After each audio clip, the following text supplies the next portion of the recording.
오늘 4절에서 10절 말씀인데, 출애굽기 33장 4절에서 10절 말씀인데요. 장식품을 제거하랍니다. 내 장식품을 제거하라.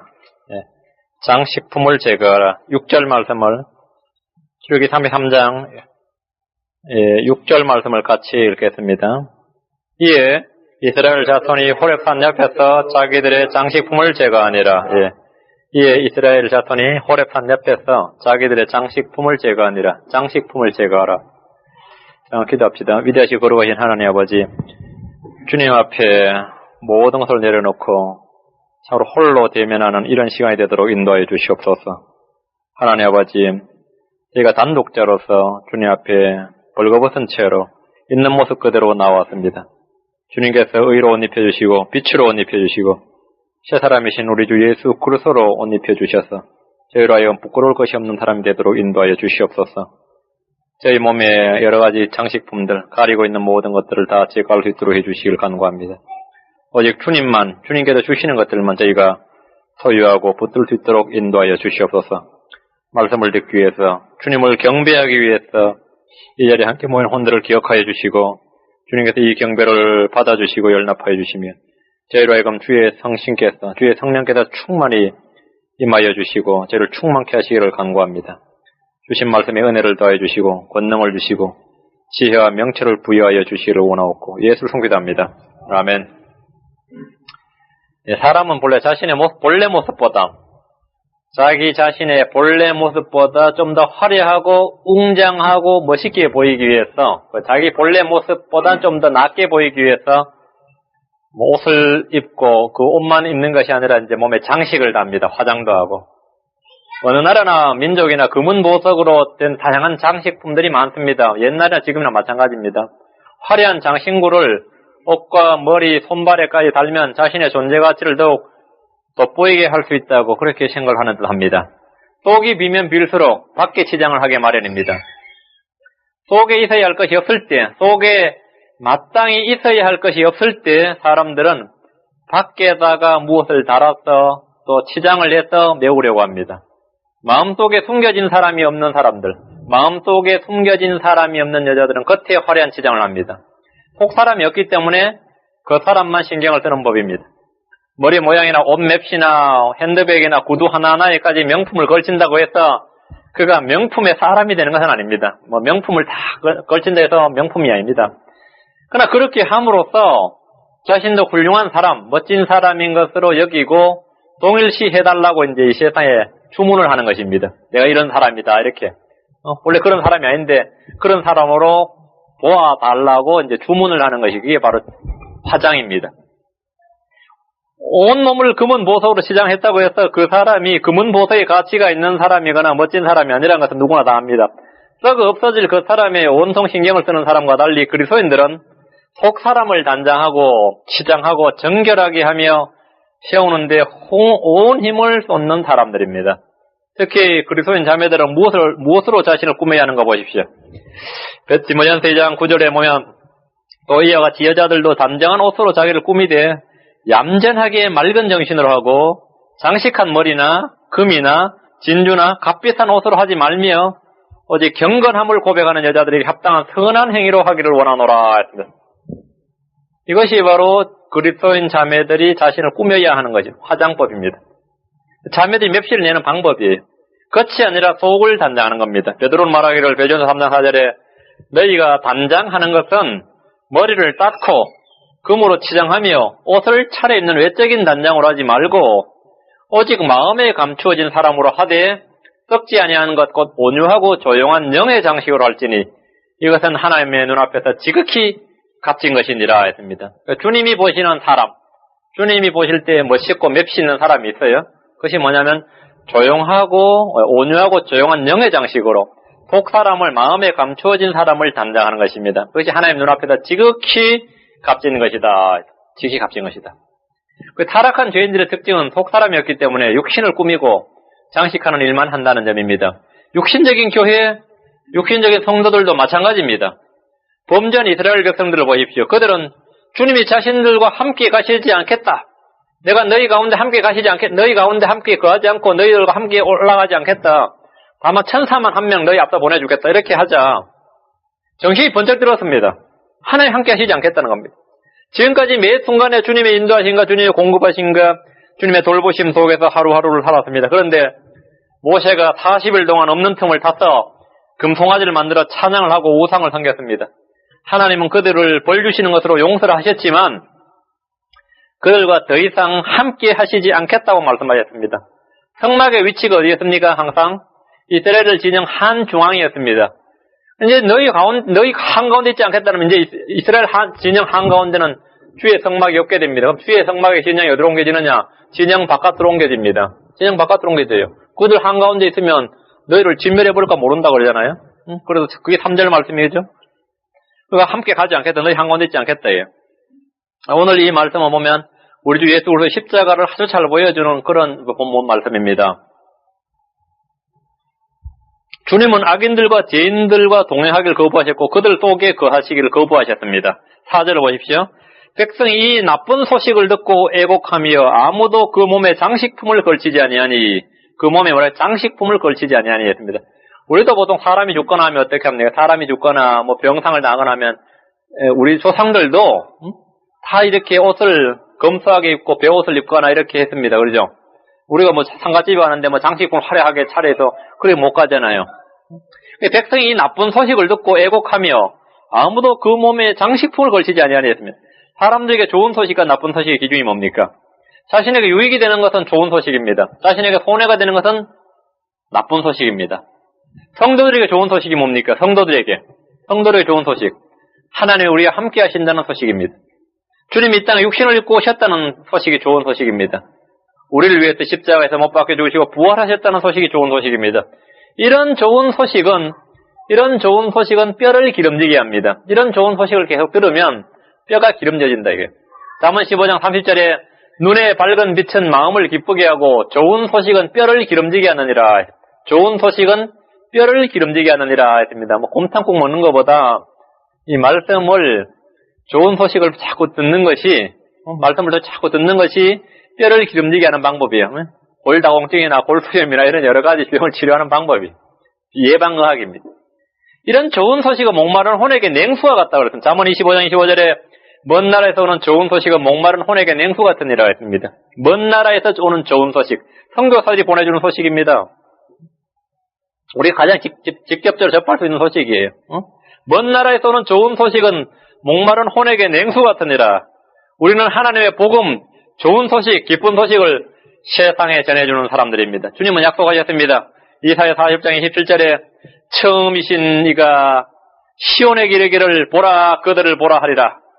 내가 좋은 소식을 전하는 자를 예루살렘에게 주리니 했습니다. 내가 좋은 소식을 전하는 자를 예루살렘에게 주리니.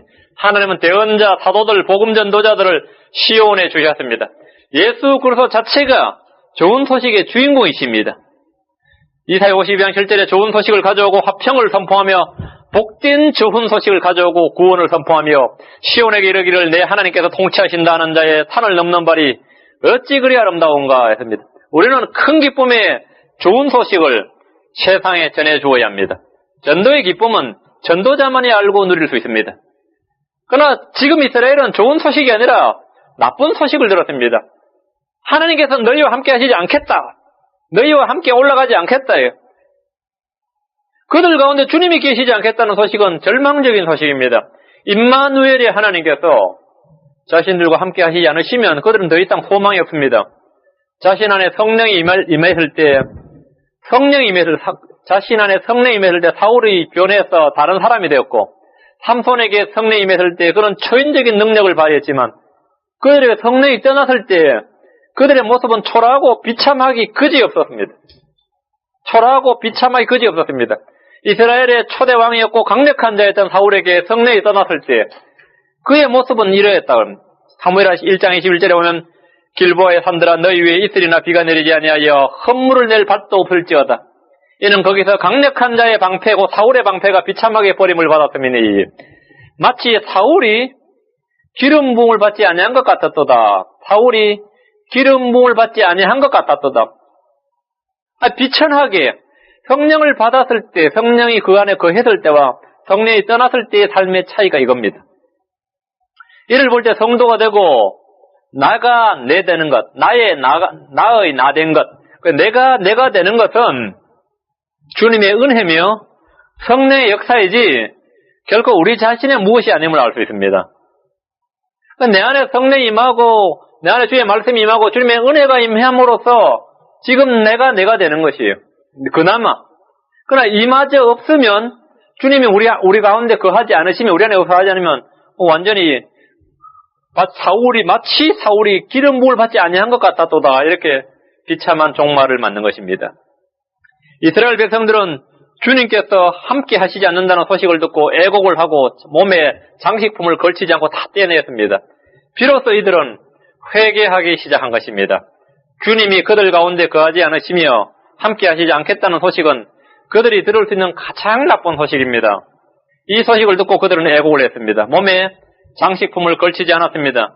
이는 거칠의 윗선, 형식, 외식을 모두 제거하고 마음의 진실됨, 또 중심으로 주님을 대하겠다는 의지적인 표현입니다. 결단입니다. 범죄한 이스라엘이 주님의 책망과 꾸짖음과 징계를 마음으로 받아들이는 장면입니다.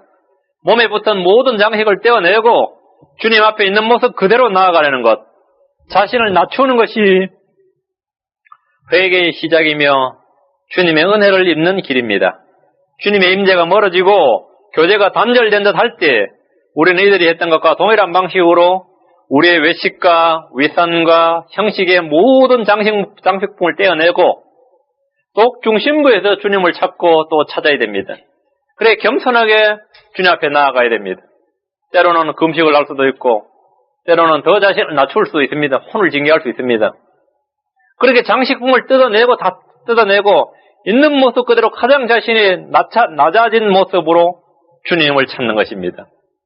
이스라엘은 하나님이 더 이상 자신들 가운데 거하지 않겠다는 말씀을 통해서 자신들의 죄를 깨닫고 자신들의 불법과 죄가 깨끗해지지 않았음을 알았습니다. 용서는 받았는데 이것이 깨끗해지지 않았다. 하나님과 관계성이 회복되지 않았다. 이미 깨어져 버렸다는 사실을 알았습니다. 그들이 비록 용서를 받았지만 여전히 죄 가운데 있고 주님이 언제든지 자신들 속에 계셨다가는 자신들을 벌할 수 있는 그런 위험한 상태, 영혼이 아주 지금 위험한 상태, 경각의 상태에 놓여 있음을 알았습니다. 자신들이 지금 그런 상태에 있다는 겁니다. 하나님은 그들을 용서하셨지만 결코 그들의 죄가 깨끗해지거나 완전히 제거된 것이 아니었습니다. 죄는 벌을 받는다고 제거되지 않습니다. 죄는 벌을 받는다고 심판을 받는다고 완전히 제거되는 것이 아닙니다.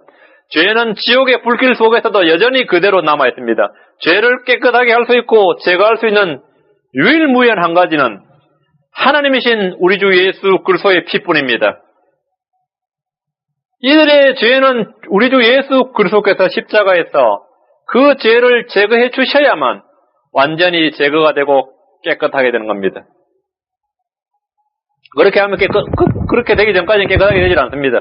출애굽기 34장 7절에 내가 긍휼을 수천에게 베풀며 불법과 범죄와 죄를 용서하리라. 그러나 이것이 결코 죄 있는 자를 깨끗하게 하는 것은 아니며 용서를 하는데 용서하는 이 용서가 결코 죄 있는 자를 깨끗하게 하는 것은 아니라 했습니다.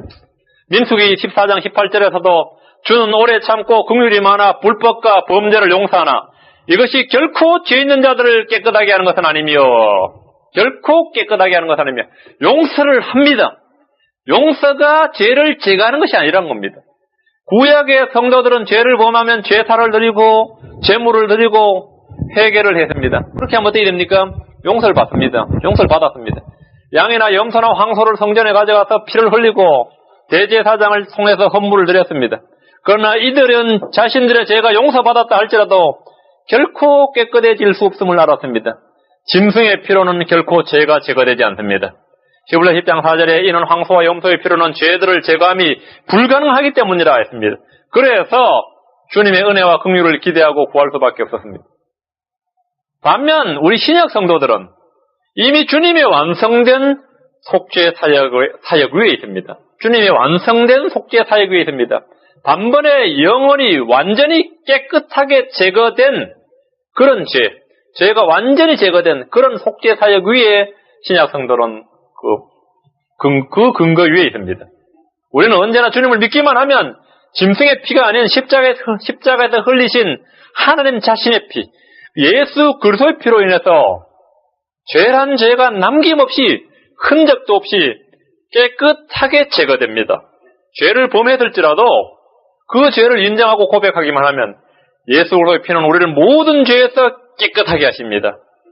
요한일서 1장 7절에 만일 그분께서 빛 가운데 계신 것 같이 우리가 빛 가운데 걸으면 우리가 서로 사귐이 있고 그분의 아들 예수 그리스도의 피가 우리를 모든 죄에서 깨끗하게 하실 것이라. every sin입니다. 각가지 모든 죄. 뭉텅거릴 all sin 이게 아니라 every sin. 하나하나 낱낱이 모든 죄가 우리를 모든 죄에서 깨끗하게 하실 것이라. 뭐가요? 예수 그리스도의 피가 우리를 모든 죄에서 깨끗하게 합니다. 죄를 깨끗하게 하는 것은 주님의 피밖에 없습니다. 이 얼마나 복된 일입니까? 이전에 지은 죄가 아무리 크고 현재 내가 불법과 죄 가운데 있다 할지라도 우리의 죄를 깨끗하게 할 수 있는 그리스도의 피가 있습니다. 나의 죄를 깨끗하게 하는 것은 나의 선행이나 고행이나 기도나 금식이나 교회 출석이 아닙니다. 뭐 그런 어떤 종교의 행위가 아닙니다. 죄를 해결하는 것은 그런 것이 아닙니다. 죄를 깨끗하게 하는 것은, 죄를 완전히 제거하는 것은 오직 그분의 아들 예수 그리스도의 피입니다. 그분의 아들 예수 그리스도의 피가 우리를 모든 죄에서 깨끗하게 하실 것이라. 그분의 아들 예수 그리스도의 피가 우리를 모든 죄에서 깨끗하게 하실 것이라. 미국에서 지금 제일 잘 팔리고 있는 책이 뭔지 압니까? 지금 기독교 서적 중에서 저기 우리 교회도 왔더라고요. 목적 40일이에요. 이건 지금 기독교 신자, 비신자에게 구분 없이 팔리는데 지금 이 LA 카운티, 오렌지 카운티에서 지금 이 교회, 한국 교회만 지금 132개 교회 목사님들이 저거 40개 메시지를 지금 매주 설교하고 있어요. 그 몇몇 교회는 이미 끝났고 그게 효과가 너무 좋다고 그래서 몇몇 교회는 지금 시작하고 있고 얼마 전에 저희 교회 성경 공부하러 오신 분이 다니는 교회에도 제가 인터넷에 가보니까 요즘 3주째인지 들어갔더라고요. 저도 그 책을 사서 봤어요. 하도 유명하니까. 처음에 한 3장, 챕터 3, 4가 있는데 참 잘 썼더라고요. 그런데 책 읽으면서 내 마음속으로 쫙 들어오는 한 가지 음성이 있어요. 그게 뭔지 알아요? 여기는 십자가도 없다. 여기는 피도 없다. 여기는 죽음도 없다. 여기는 죄도 없다. 여기는 회개도 없다. 거기 끝까지 읽어보니까 전부 진짜 십자가도 없고 피도 없고 죄도 없고 심판도 없고 아무것도 없어요. 근데 그 내용이 그렇게 좋아. 그래서 인기가 있는 겁니다. 그래서 인기가 있는 거예요. 죄도 없고 회개도 없고 십자가도 없고 보혈도 없고 심판도 없고 뭐가 있습니까? 주님이 나를 향한 변하신 목적이 있다 이거예요. 잘되게 중에 뭐가 있다. 그러니까 제가 다 알고 나서 이건 완전히 사입이다. 이건 완전히 사입이다. 이건 사입이에요. 응? 이 목사님들이 그걸 몰라. 다 읽을 때까지 십자가란 말이 단 한 번도 없고 예수의 피가 단 한 번도 없고 회개란 말이 없고 용서란 말이 없고 지옥이 없고 천국이 없어요. 한마디로 말하면 기독교 기본 7대 진리 그런 거 있죠. 이런 게 하나도 없어요. 그런데 그걸 지금 교회마다 지금 설교하고 있어요. 그게 지금 선포되고 그게 지금 인기가 있습니다. 그거 다 은혜 받았다 그러고 교회가 변했다 그러고 그래서 참 안타까운 일이죠. 뭐가 우리를 깨끗하게 합니까? 뭐가 우리를 깨끗하게 합니까? 목적 사실이 깨끗하게 하는 게 아니고 그분의 아들 예수 그리스도의 피가 우리를 모든 죄에서 깨끗하게 합니다. 그분의 아들 예수 그리스도의 피가 이거 뭔가 잘못된 거 아닙니까 지금? 그 유명한 책, 그 유명한 기독교 서적이 어떻게 예수님이 없어요. 예수님이 한마디로 그분의 아들 예수 그리스도의 피가 우리를 모든 죄에서 깨끗하게 할 거다. 피는 죄를 제거하고 깨끗하게 하는 것입니다. 그리스도의 피는 죄가 있는 곳에다 정결케 하는 능력을 발휘합니다. 히브리서 9장 14절에 하물며 영원하신 성령을 통하여 자신을 정없이 하나님께 드린 그리스도의 피가 어찌 죽은 행위로부터 너희 양심을 깨끗하게 하여 살아계신 하나님을 섬기게 하지 못하겠느냐. 그 진정한 하나님을 섬김, 진정한 주님을 향한 진정한 경배, 하나님을 섬김, 이것은 무엇으로 가능하다는 겁니까? 그리스도의 피로 말미암아 우리는 예배가 가능한 것입니다. 주님을 경배하는 경배가 가능하다. 주님을 섬기는 섬김이 가능한 겁니다. 예수의 피로 인해서 우리는 아벨의 제사를 드리는 거예요. 피로 드리는 제사를 주님이 받으시는 거예요. 제물을 받으시는 거예요. 그 예수의 피가, 그리스도의 피가 어찌 죽은 행위로부터 너희 양심을 깨끗하게 하여 살아계신 하나님을 섬기게 하지 못하겠느냐. 하나님을 섬기게 하는 것, 살아계신 하나님을 섬기게 하는 근거는 예수 그리스도의 피라는 것입니다. 피가 우리를 주님을 예배하게 하고 주님을 받아들이는, 주님께서 받아시는 예배를 드리기에 가능하게 하는 것이다. 그렇지 않고 내가 주님께 어떤 예배를 드리면 그것은 가인의 예배입니다. 그건 사울의 예배예요. 그건 주님이 받으실 수 없는 것들입니다. 아무리 내가 멋있게 찬양을 올리고 멋있게 기도를 하고 멋있게 제가 아는 형제님처럼 말이죠. 헌금할 때는 미리 다림질로 말이죠. 지폐를 딱 다려서 오고 말이죠. 그렇게 해서 드려도 그건 가인의 예배예요.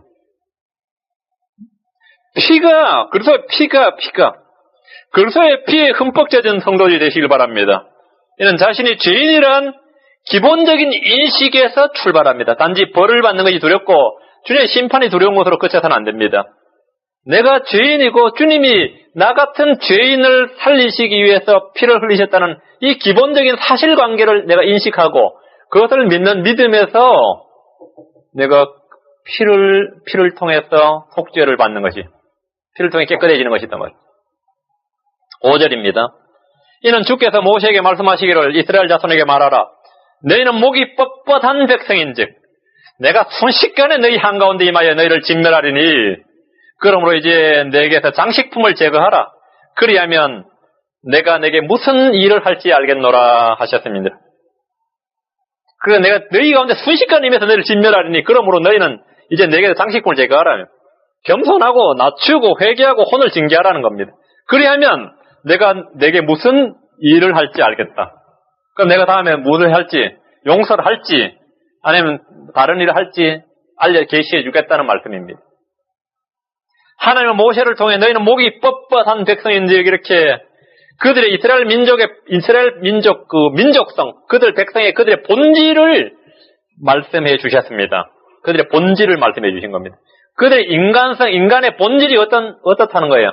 목이 뻣뻣하다. 마음이 완악하다.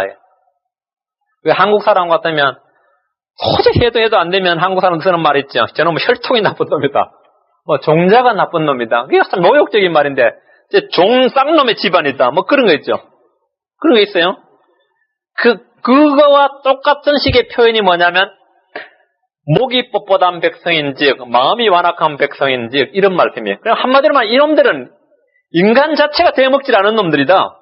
이런 말이에요. 하나님 보실 때 이스라엘 백성들은 거룩하고 의롭고 경건하고 하나님께 유일하신 하나님에 대한 어떤 절대성이 있고 이런 것이 아니라 한마디로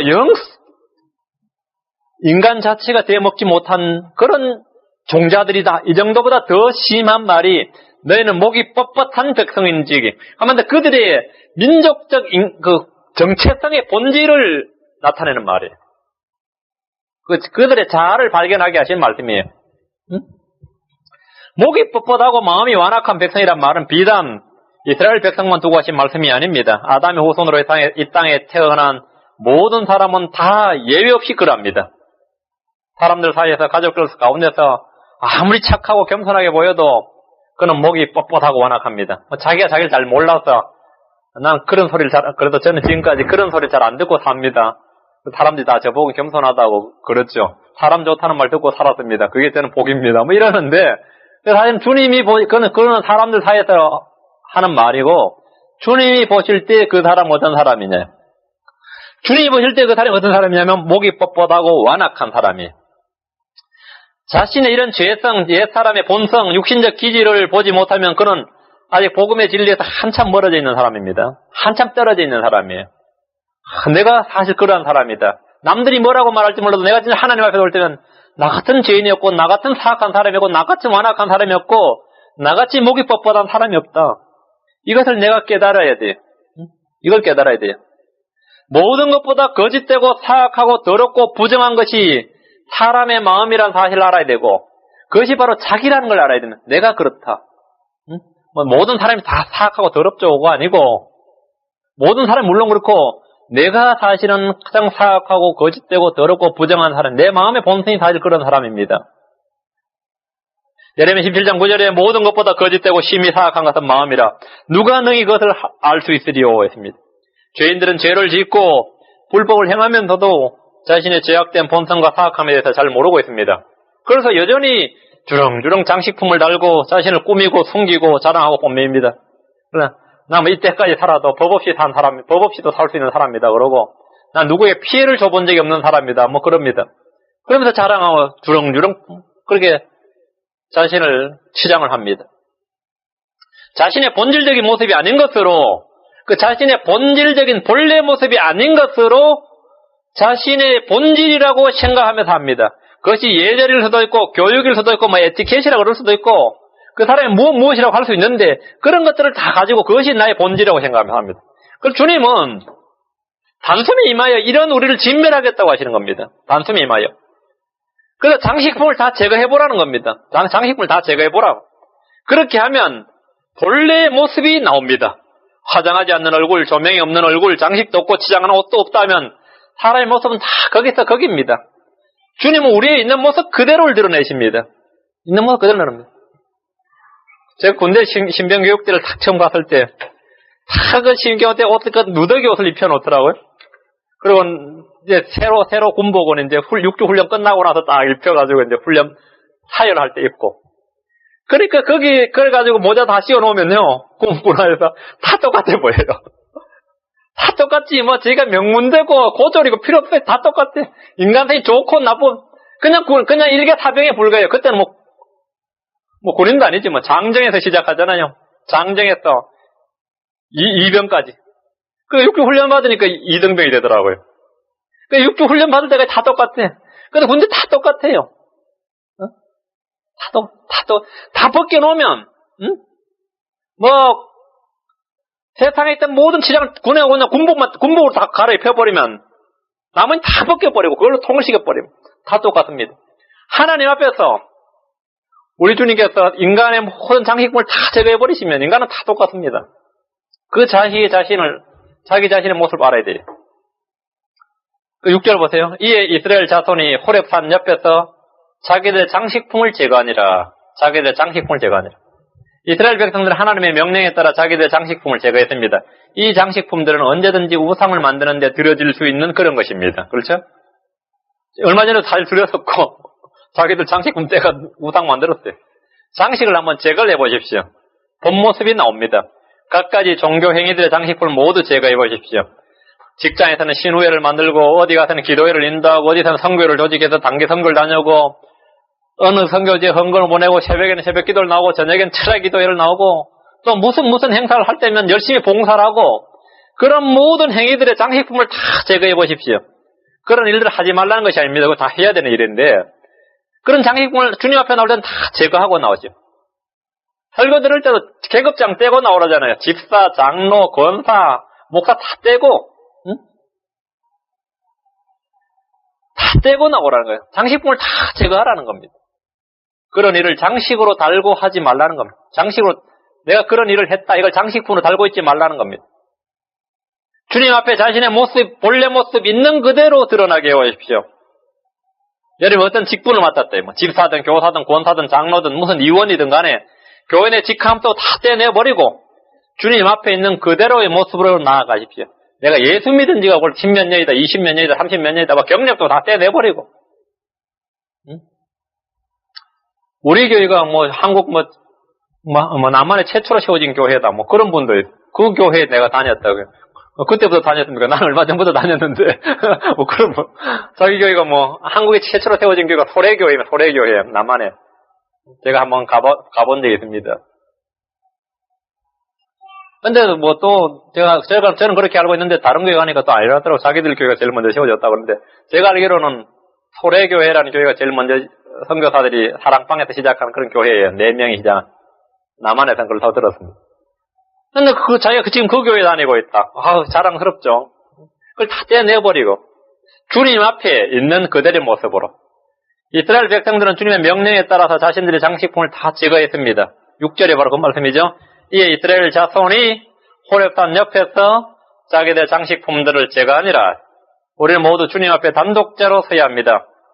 히브리서 4장 13절에 그분의 눈앞에서 드러나지 아니하는 피조물이 하나도 없고 오직 모든 것이 우리와 상관하시는 그분의 눈에 벌거벗은 것 같이 드러나느니라. 벌거벗은 것 같이 드러나느니라. 주님 앞에서 우리는 어떤 장식도 가질 수 없습니다. 걸칠 수 없습니다. 장식으로 자신을 가리고 막을 수 없어요. 주님의 눈을 피할 수 없습니다. 근데 이 장식품들이 너저리 걸려있는 모습의 교회가 바로 이 현대교회입니다. 계시록 3장 17절 18절에 보면 라오디케아 교회의 모습이거든. 내가 이르기를 나는 부자라 재산을 불렸으니 아무것도 부족한 것이 없다 하나 내 가련한 것과 비참한 것과 가난한 것과 눈먼 것과 벌거벗은 것을 내가 알지 못하는도다. 본모습, 주님이 보는 본모습과 그들의 장식품과 차이죠. 내가 내게 권고하노니 내게서 불로 단련한 금을 사서 부유한 자가 되고 흰옷을 사서 입어 내 벌거벗은 수치를 드러나지 아니하게 하며 내 눈에 안약을 발라 보게 하라. 그들 속에는 하나님이 없습니다. 주님은 문 밖에 세워두고 안에서 굳게 잠그고 자기들끼리 흥겹게 찬양과 경배를 드린다고 외칩니다. 그들 속에 예수 그리스도가 없기 때문에 교회 건물을 웅장하게 짓고 화려하게 장식을 합니다. 꽃과 조명과 여러 가지 눈부신 장식으로 위엄과 권위를 드러내고 신성하게 보이고 경건하게 보이려고 합니다. 이 교회가 거룩한 예배당이다 이렇게 그 거룩함을 드러내 보이려고 합니다. 이것이 20세기 이후에 나타난 라오디케아 교회의 모습입니다. 오늘날 교회는 주님이 어디에 계십니까?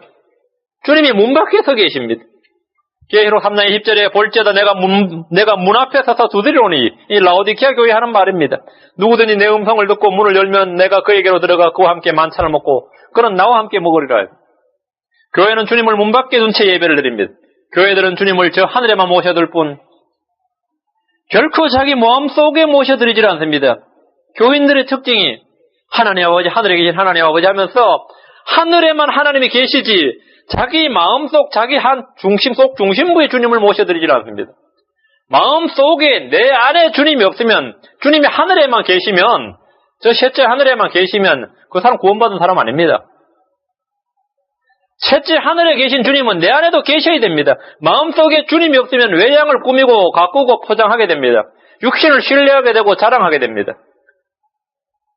우리가 입어야 할 옷, 우리가 단장해야 할 장식은 주님이 친히 주십니다. 범죄한 아담에게 무화과나무 잎으로 두른 옷 대신에 그 에프론 대신에 가죽옷을 지어 주셨듯이 주님 우리 속에 단장할 것들을 주십니다.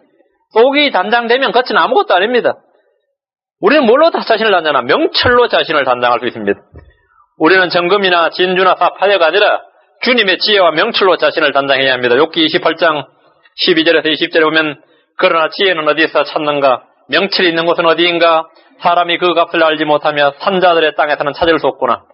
기품이 이르되 그것이 내 속에 있지 아니하다 하며 바다도 이르되 그것이 내게 있지 아니하다 하느니라. 어디에 있습니까? 그리스도 예수 안에 있습니다. 산자들의 땅에서는 찾을 수 없구나 그러잖아요. 산자들의 땅에서는 찾을 수 없구나. 어디서 찾을 수 있습니까? 그리스도 예수 안에서 십자가의 진리 안에서만 찾을 수 있습니다.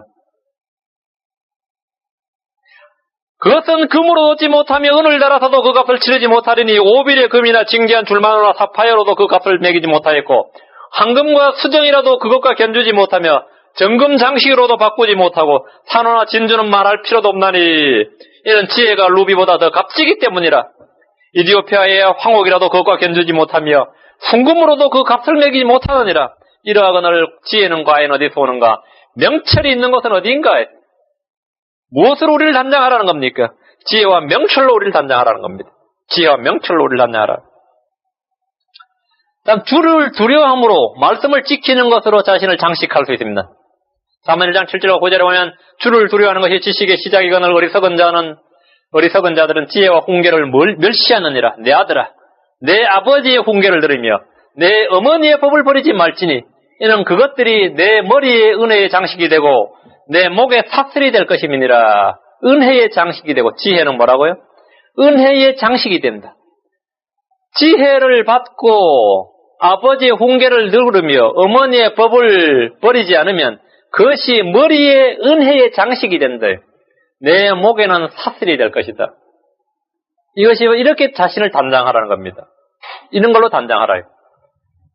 지혜를 얻음으로 자신을 단장할 수 있습니다. 잠언 4장 7절과 9절에 지혜는 어떠미니 그러므로 지혜를 얻으라. 내가 얻은 모든 것으로 명철을 얻을지니라. 그것을 높이라. 그리하면 그것이 너를 높이리라. 내가 그것을 품으면 너를 존귀로 인도하리라. 그것이 내 머리에 은혜의 장식을 주겠으며 영광의 왕관을 내게 건네주리라. 영광의 왕관을 내게 건네주리라. 지혜는 누굽니까?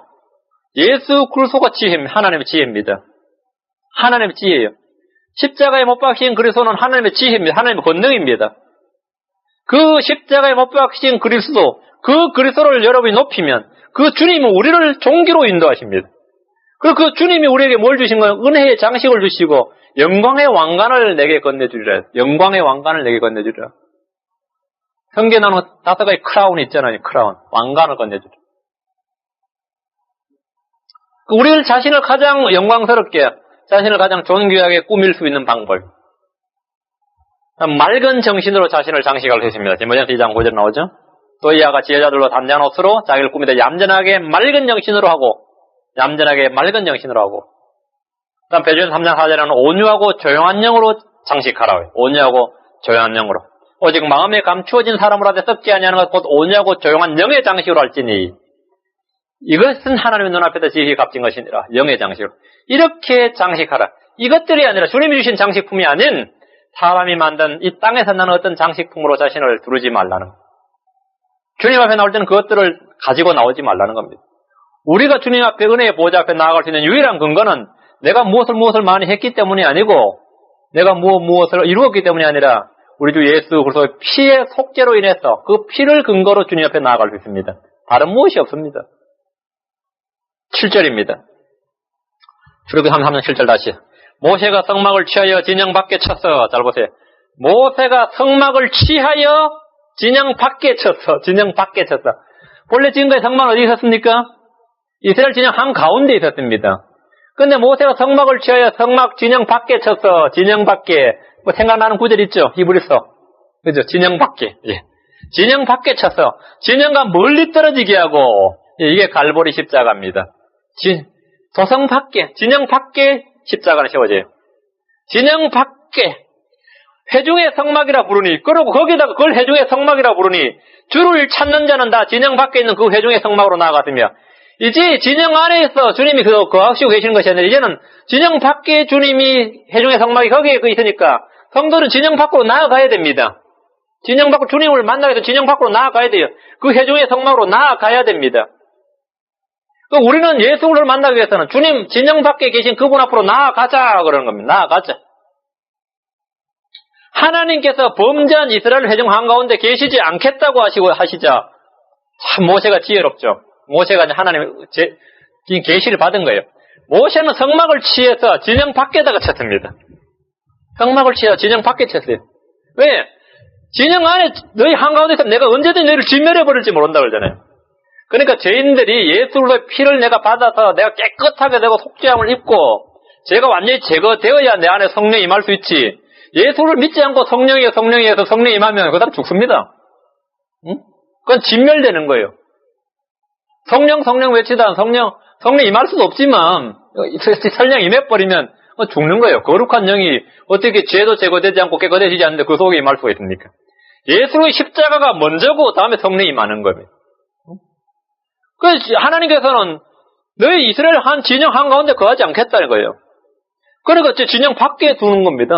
진영 밖에. 이 백성들이 안전하도록 이제 진영 밖에 두고 이제 한 명 한 명 진영 앞으로 나아가서 주님을 개인적으로 영적으로 영접을 해야 하는 겁니다. 주님은 죄인들 속에 들어와 거하실 수가 없습니다. 민족이든 개인이든 마찬가지입니다. 우리 속에 주님이 오시기 위해서는 먼저 우리의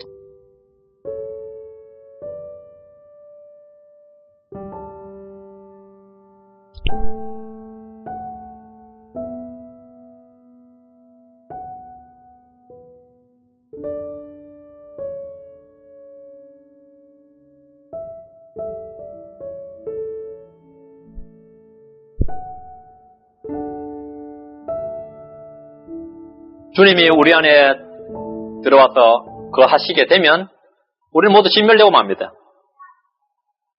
주님이 이스라엘 한가운데로 계속 거하시고 그들 가운데 거니시며 함께 가시면 그들은 모두 진멸됩니다. 거룩한 성령께서 죄인들의 몸속으로 들어오실 수 없는 것도 이 동일한 원리입니다. 모세가 성막을 취해서 진영 밖에 친 것은 주님께서 그들 가운데 들어오시지 않겠다는 말씀에 따라서 진영 밖으로 옮긴 것입니다. 그래서 백성들이 주님 앞으로 나오도록 한 것입니다.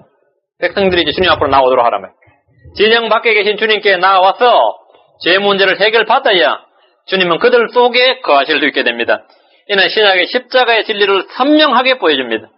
히브리서 13장 11절 13절을 한번 펼쳐봅시다. 오늘 말씀과 짝짝이 맞는 구절이니까 히브리서 13장 11절 13절 아주 설교도 많이 되는 구절이고 거의 암송하고 계신 구절일 줄은 믿습니다만 이는 짐승들의 피로 히브리서 13장 11절에 13절입니다.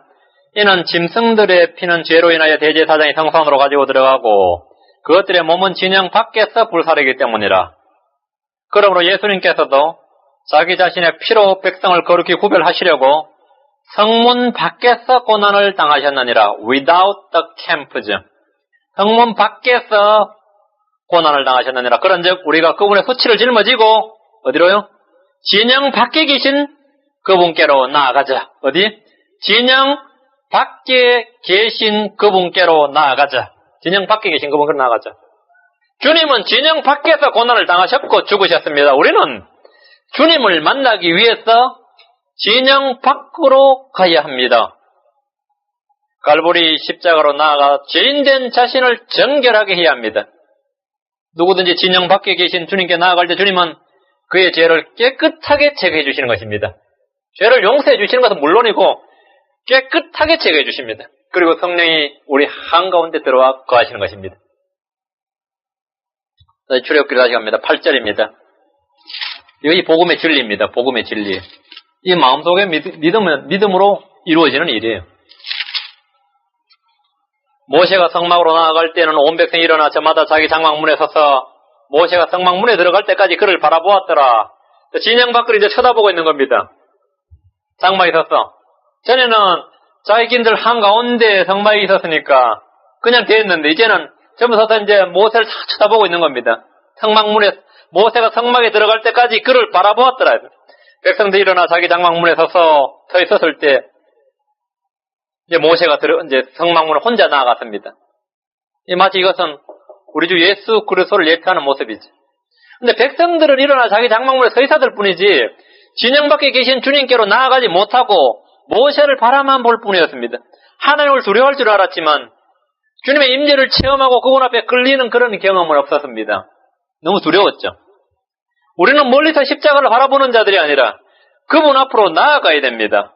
진영 밖에 계신 그분께로 나아가야 합니다. 모세가 성막에 들어갈 때까지 그를 바라보기만 하는 것으로 만족해서는 안 됩니다. 우리는 주님 앞에 나아가서 죄 문제를 해결을 받아야 합니다.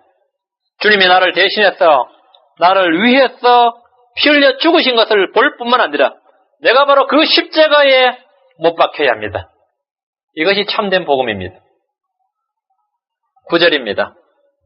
모세가 성막에 들어갈 때에 구름 기둥이 내려와 성막문에 서며 주께서 모세와 말씀하시니 모세가 성막에 들어갈 때에 구름 기둥이 내려와 성막문에 서며 주께서 모세와 말씀하시니 우리 지금 출애굽기 1장부터 여기 지금 34장까지 해왔는데 구름 기둥이 몇 번 나왔냐 하면 지금 세 번째 나오고 있습니다.